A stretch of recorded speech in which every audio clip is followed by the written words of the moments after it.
Bismillahirrahmanirrahim. Ma'asyiral muslimin, ma'asyiral muslimat rahimani wa rahimakumullah.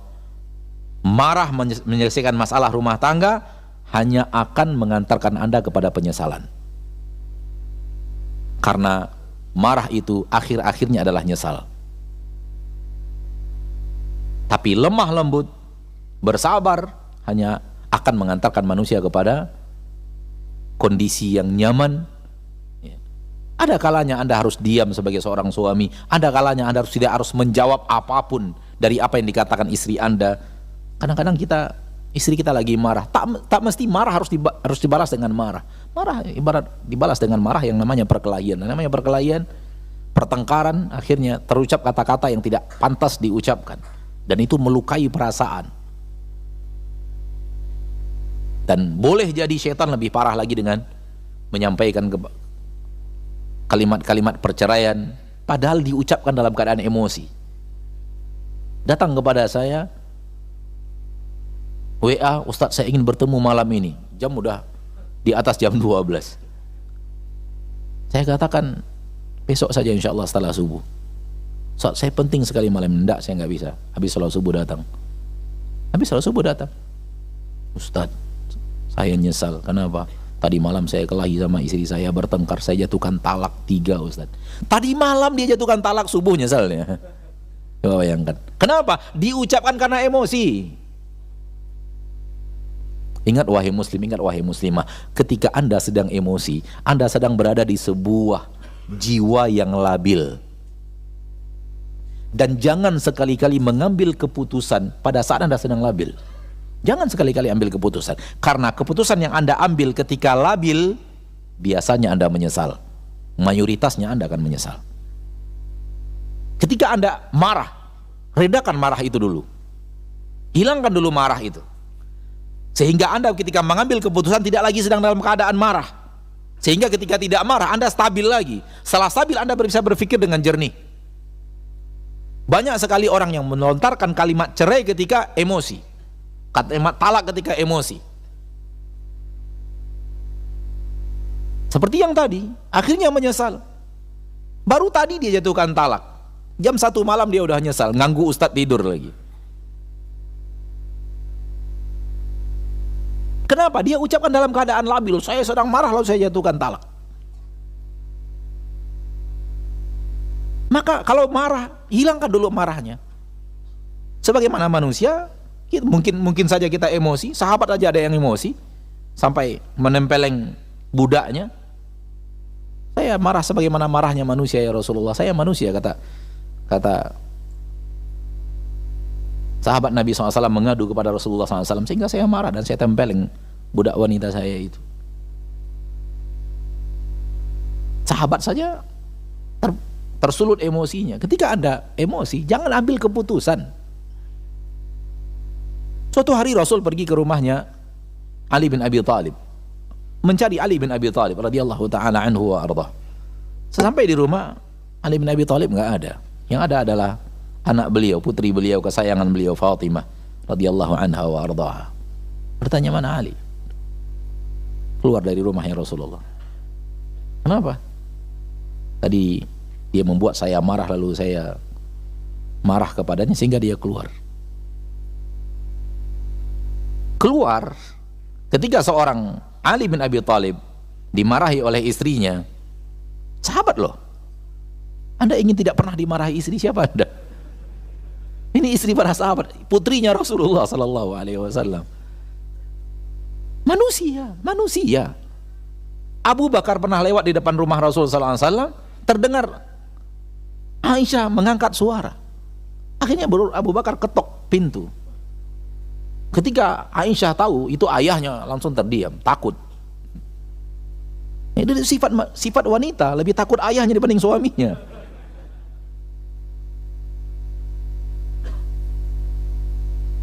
Dan dimarahi oleh Abu Bakar. Kamu mengangkat suaramu kepada Rasulullah SAW. Dan Rasulullah SAW, Rasul, mengerti ini sifat wanita sebagai seorang istri, bukan sifat seorang umat kepada Rasulnya. Faham? Problematika apa? Sesuatu yang terjadi. Rasul tak pernah memiliki kekurangan. Namun ummahatul mukminin manusia, tidak mendapatkan maksum, jaminan dijaga oleh Allah dari seluruh kekurangan.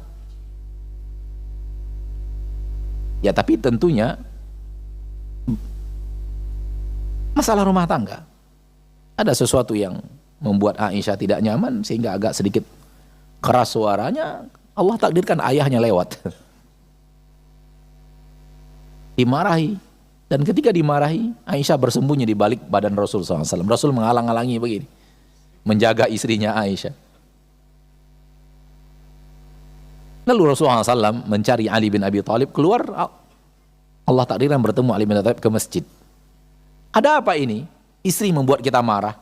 Jangan keluarkan marah itu. Keluar dulu, cari udara segar di masjid, baca Al-Quran, dengarkan ceramah ustadz, ya, buka alat yang sudah Allah mudahkan, cari ceramah-ceramah berhubungan dengan pahala sabar, pahala berhadapan dengan istri yang sering ngeyel, dan semacamnya, bagaimana menjadi suami yang baik. Dan dengar, untuk apa? Sebenarnya intinya adalah menenangkan jiwa agar hilang dulu labil itu. Ketika seorang labil, posisi marah, emosi, posisi sedih, posisi gembira berlebihan, posisi khawatir, takut berlebihan, itu posisi-posisi di mana manusia labil. Jangan ambil keputusan saat labil itu. Anda akan menyesal dengan keputusan itu. Stabilkan dulu, hilangkan labil itu, baru ambil keputusan, baru berbicara. Ini kadang-kadang, saya kepala rumah tangga, saya begini, kamu harus ikut. Rasulullah SAW kalau menyuruh wanita untuk sujud, dia akan menyuruh wanita sujud kepada suaminya. Sayalah suami itu. Tidak begitu. Rasul saya tidak mengatakan, saya Rasulullah, saya suami terbaik, kamu harus. Enggak begitu. Rasul memahami psikologis wanita. Salawatu Rabbi wa salamuhu alaihi. Maka kalau memang harus mengambil keputusan, ambil keputusan di saat tidak emosi. Lepaskan dulu sifat labil kita sampai kita ke titik di mana marahnya hilang, atau sedih karena ada kata-kata yang menyakitkan itu hilang. Jangan bicara dulu, jangan ambil keputusan dulu, jangan ikuti itu dulu. Sebentar, selesaikan, tenangkan dulu. Ketika ketika jiwa kita sedang bereaksi, beriak, tenangkan dulu riak itu, tenangkan dulu emosi itu. Setelah tenang, setelah nyaman, setelah bisa berpikir dengan jernih, baru berpikir ini, lalu baru hadapi problematika. Ada apa masalah tadi? Kenapa begitu? Apa yang saya lakukan? Apa yang salah? Apa yang keliru? Apa yang harus kita lakukan? Baru kemudian berbicara, sehingga berbicara dengan sifat yang sempurna. Lelaki yang memiliki jiwa yang sempurna, orang yang akan berpikir dengan pikiran jernih, layak untuk berhadapan dengan masalah. Wallahu ta'ala alam. Jadi ma'asyiral muslimin rahimani wa rahimakumullah, kekurangan pasangan kita itu sudah wajib terjadi. Bersabar. Kelebihan pasangan kita itu pun ada, karena dia manusia, syukuri. Dan ketika yang terjadi adalah kekurangannya, perintah Nabi, ingat kelebihannya. Ingat kelebihannya. Di dalam hadis yang sahih Nabi SAW mengatakan, la yafraku mu'minun mu'mina.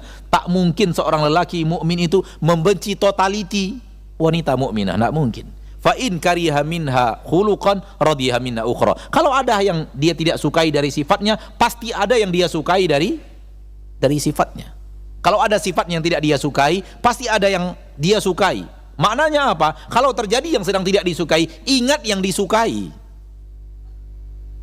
Mirip ketika orang sakit. Ketika Anda sakit, perintah para ulama adalah ingat masa-masa sehat, sehingga Anda bersyukur dengan masa sehat Anda, sabar dengan adanya sakit yang sekarang ini.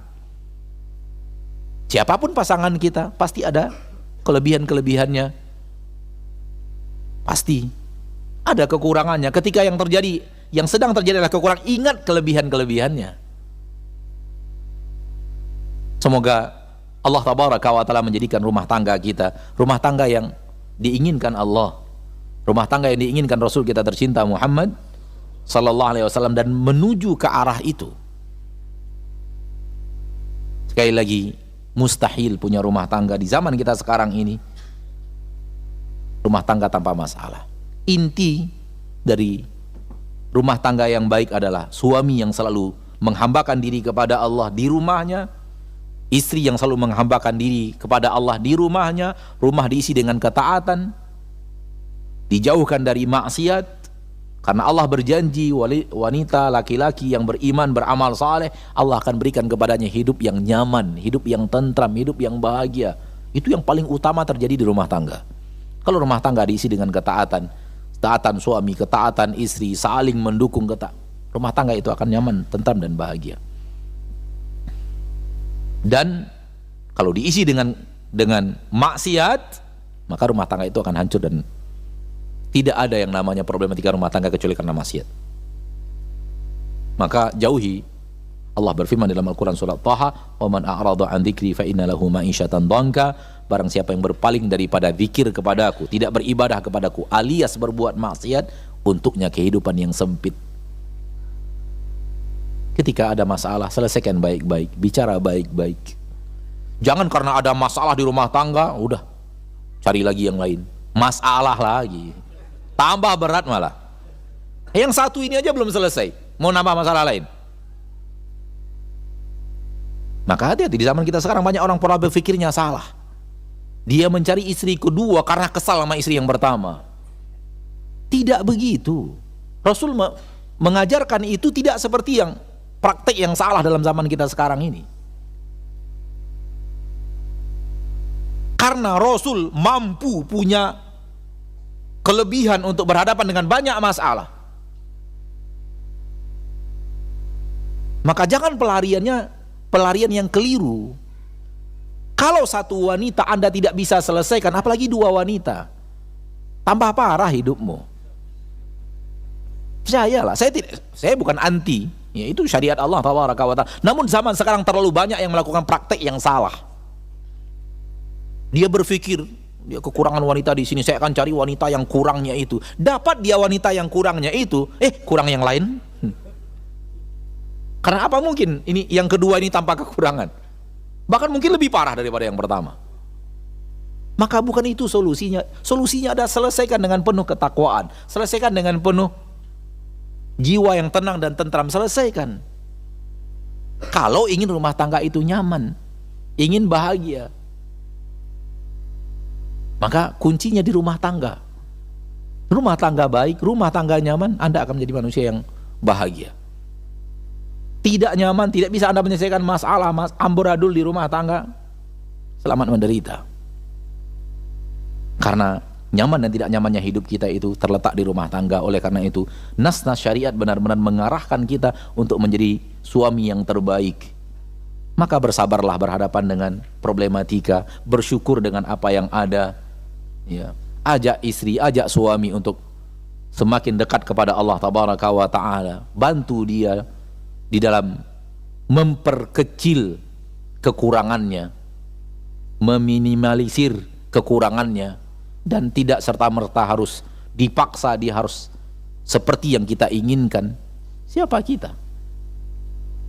Sifat manusia itu datang dari Allah tabaraka wa ta'ala Rabbul Izzati wal Jalalah. Ini beberapa hal yang kita tambahkan pada kesempatan yang berbahagia ini. Dan Allah tabaraka wa ta'ala Rabbul Izzati wal Jalalah berfirman di dalam Al-Quran, "Wa min ayatihi an khalaqa lakum min anfusikum azwajan litaskunu ilaiha wa ja'ala bainakum mawaddatan wa rahmah." Di antara tanda-tanda kekuasaan Allah ketika Allah menciptakan dari jenis kalian sendiri pasangan-pasangan kalian agar kalian tenang dan tentram bersama mereka. Carilah ketenangan dan tentram itu bersama pasangan. Wa ja'ala bainakum mawaddatan wa rahmah, lalu Allah turunkan antara kalian berdua adanya cinta dan kasih sayang. Allah yang turunkan. Allah yang turunkan. Dan apa yang ada di sisi Allah tidak bisa diraih dengan maksiat. Tidak bisa diraih dengan cara yang tidak diizinkan Allah dan tidak diridhoi Allah. Maka rumah tangga yang diisi dengan maksiat pasti pada akhirnya suami akan benci kepada istrinya, istri akan benci kepada suaminya. Itu pasti. Dan rumah tangga yang seperti ini di zaman sekarang ini sangatlah banyak. Sebenarnya suami sudah nggak kerasan sama istrinya, istri sudah tidak kerasan sama suaminya. Akhirnya hidup hanya sekedar mempertahankan status. Apa kata istrinya? Kalau bukan karena sudah ada anak-anak, sudah lama saya nuntut cerai. Apa kata suaminya? Kalau bukanlah karena anak-anak sudah terlanjur 7 orang, udah saya cerai dia. Itu lelaki miskin, wanita miskin, lelaki sengsara, wanita sengsara. Rumah tangganya hanya status, agar dia tetap dikatakan ayah, agar dia tetap dikatakan ibu, agar dia tetap dikatakan seorang lelaki punya istri. Pada dasarnya istrinya sudah nggak ada, istrinya sudah mati di hatinya. Dan itu banyak, apalagi kami para ustadz. Bukan hanya saya, yang lainnya juga sama. Terlalu banyak orang-orang datang kepada kita minta nasihat rumah tangga, nasihat rumah tangga. Bukannya nyaman mendengarkan nasihat mendengarkan curahan masalah rumah tangga orang. Pusing kita dibuatnya. Karena sudah terlalu banyak cara berumah tangga yang tidak benar diterapkan.